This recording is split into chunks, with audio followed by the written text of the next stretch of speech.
চোর চক্রের কাণ্ড দেখুন।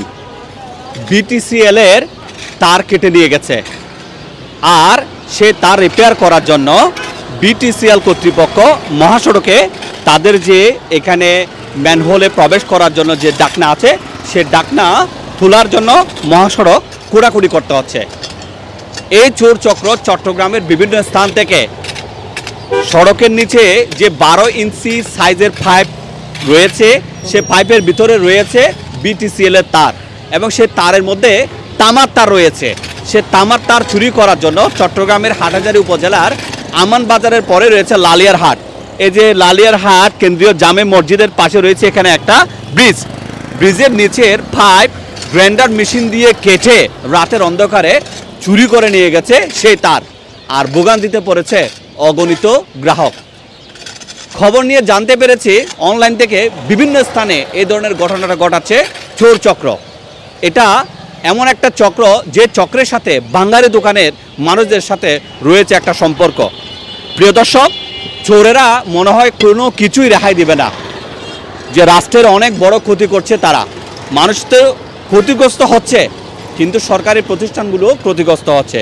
তো আমরা দেখতে পাচ্ছি এই স্থানে এখন এখানে যে ম্যানহোলে যে ডাকনিটা রয়েছে সেই ডাকনিটা তোলা হচ্ছে, এবং তুলে সেই কাজটা তারা মেরামত করলে বিটিসিএল এর এখানে যে যে সমস্যাগুলো আছে হয়তো সেগুলা সমাধান করা যাবে। এরকম ঘটনা কোথায় কোথায় হয়েছে?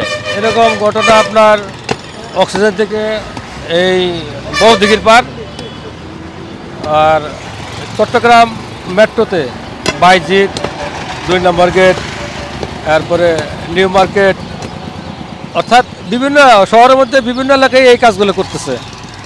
এই যে এখানে ভিতরে যে পাইপটা আছে এটা প্রায় কত ইঞ্চি পাইপ? এটা 12 থেকে 16 ইঞ্চি আছে, 12 ইঞ্চি আছে। এর মধ্যে আছে হইলো কপার, যেটা বললি আমরা তামার তার। সেই তারটা চোর চক্র রাতের অন্ধকারে বারবার কেটে নিয়ে যাচ্ছে, আর আমরা প্রতি কাজেই ভোগান্তিতে পড়ছি। মানুষও ভোগান্তিতে পড়ছে, মানুষ ভোগান্তিতে পড়ছে, গ্রাহক ভোগান্তিতে আছে।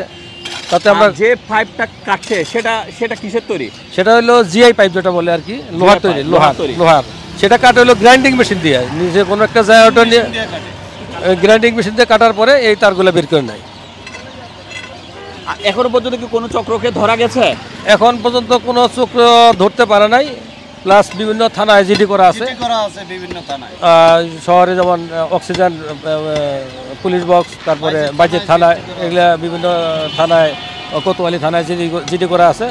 এটা ধরার জন্য খুব চেষ্টা চালাচ্ছে, কিন্তু এখনও কেউ ধরা পড়ে নাই। তো প্রিয় দর্শক, সরকারের যারা দায়িত্বশীল কর্তৃপক্ষ আছে তারা তাদের গোয়েন্দা তৎপরতার মাধ্যমে এখানে এই কাজগুলো যারা করছে তাদেরকে যেন বের করা হয়।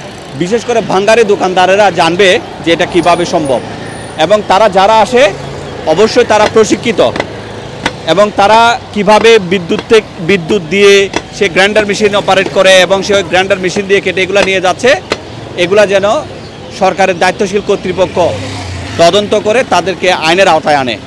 তা না হলে প্রায় জায়গায় কাটা পড়বে এই ধরনের কেবলগুলো, এবং চুরি হবে সরকারি মূল্যবান জিনিসপত্র। যুক্ত করেছে চট্টগ্রামের হাটহাজারী উপজেলার চট্টগ্রাম হাটহাজারী মহাসড়কের লালিয়াহাট এলাকা থেকে, যেখানে চোর চক্র এই যে কালভার্টের নিচে যে পাইপ রয়েছে সে পাইপের মধ্যে থাকা টেলিকমিউনিকেশন লিমিটেডের যে তার রয়েছে সে তারগুলো কেটে নিয়েছে ঠিক সেই স্থান থেকে। আসসালামু আলাইকুম।